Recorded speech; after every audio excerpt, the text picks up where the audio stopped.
International Women's Day is one of those days that holds a place of special significance in my life. You know, we have a number of days throughout the year that we honor, that we celebrate, that are important to us. And for me, International Women's Day is one of those days, particularly when I look at it in the context of international days that we observe. And it's very interesting to be here and have to give a very short input after the Mexican judge. Because part of that history, which perhaps one day we can go into, is actually Latin and South America. The connections, the way in which those struggles resonated with me from a very young age.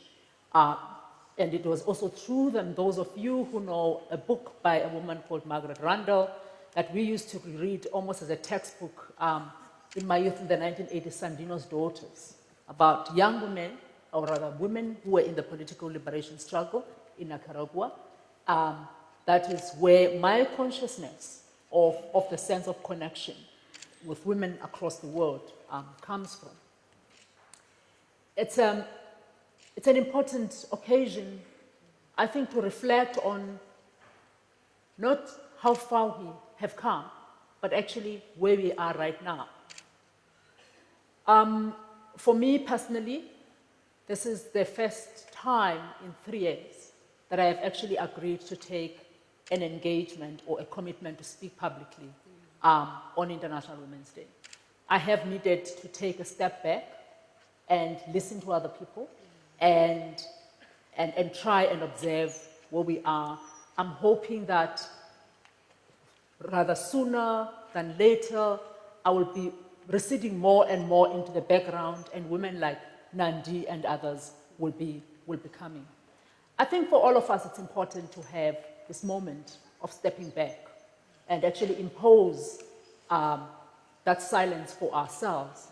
As Margaret Randall says, silence when chosen, it is golden and it is liberating when chosen. It's a difficult moment in which I have agreed to speak because the agenda of the nation and the agenda of the world is very, very complicated. I am trying to understand the linkage between women, land, property, customary systems, traditional systems, and women as property. Yeah.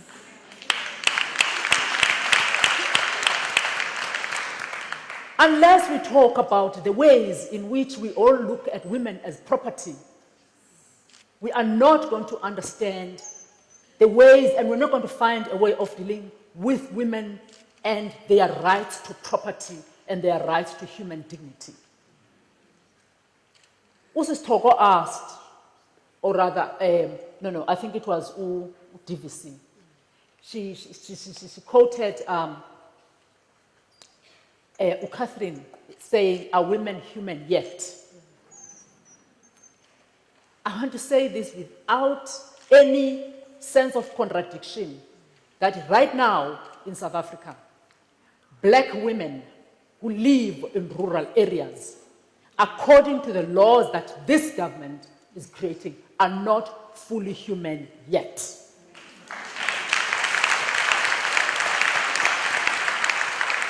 Our approach to property, our approach to women, our approach to the institution of traditional leadership has got to be freed of the colonial imposition. I am saying that the idea that you have one monarch who makes decisions for everybody is a construction of the British colonial system. You know, we fight in our families, we fight in our communities, we tear each other apart. The siko lethu, yinto yethu le, and then we say, wait a minute. Konje ivelaphi? You know, wanxiba into ezimnyama, imposer this form of mourning on this woman, where does it come from?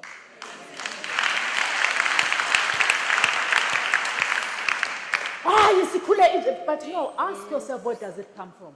Pella, it was Queen Victoria who, when her husband died, decided to withdraw and wanted no embellishment.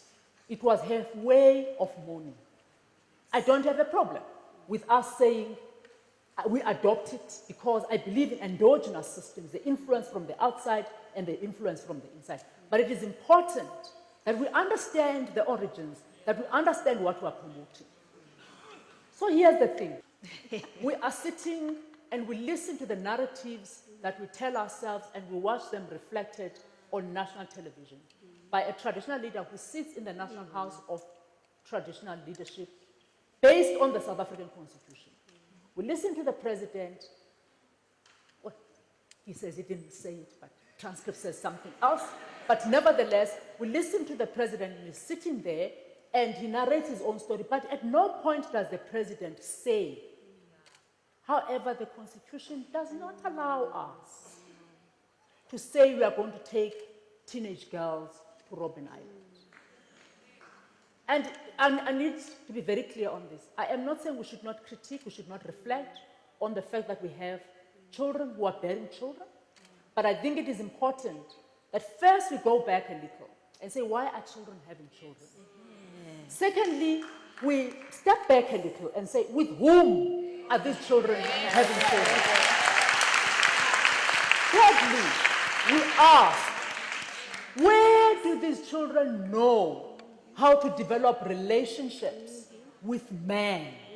Where do they learn how to have appropriate relationships with men? Tell us it's supposed to be from their fathers. It's supposed to be from their brothers. But because in our society, the fathers and the brothers are missing in action, the first relationship that we have is to transfer all the emotional baggage into this. Until we address this structural, and I want to suggest that it is structural, the structural construction in society. And until we understand the way in which African patriarchal systems have been entrenched by the colonial patriarchal systems in our country, we are not going to be able to talk about women as human yet, fully. We are not going to be able to talk about women and land. And finally, it is important to say, as the judge was saying, that whenever a judgment is made, that they should check the gender implications of it. I remember when Uphumzile Ngcuka was going to Parliament and we had a workshop. That was in 1994. And she said, what is it that is women-specific in the agenda that we're going to pursue in Parliament? And what is it that is gender general in terms of equality, in terms of human rights, in terms of humanity? We dodged the question, we tried here, we tried there. Because until we try and figure out the way at which the individual experience of a woman is reflected by the general experience and the structure of society, the structure of privileging men, the structure of privileging white people in this country, the structure that comes with the power of privilege in relation to land, in relation to rampant racism that we see in our society, where land is being marked through past systems that are different, but also not quite so different, in the name of security and safety of neighborhoods. Until we discuss all these issues and ask who is locked outside, who has to justify their presence, I think we're not going to be able to go anywhere. But here's my anxiety with where we are today, that all the stuff that we're talking about, including trying to engage with government, somehow it falls on dry soil. We say to government, this approach to the institution of traditional leadership reproduces the colonial logic and the apartheid logic. We say, when you come with the land restitution policies that are structured like this, you've got to understand what you are doing with 1913. Sol Plaatje writes eloquently about 1913 and says, it was when the land was taken at the stroke of a pen. Actually, historically, not. 1913 laid a framework which officially dispossessed us. 1936 and 1937, when the Bantustans were created, was in fact when apartheid started being given content and weight that actually said that we remain in the reserves.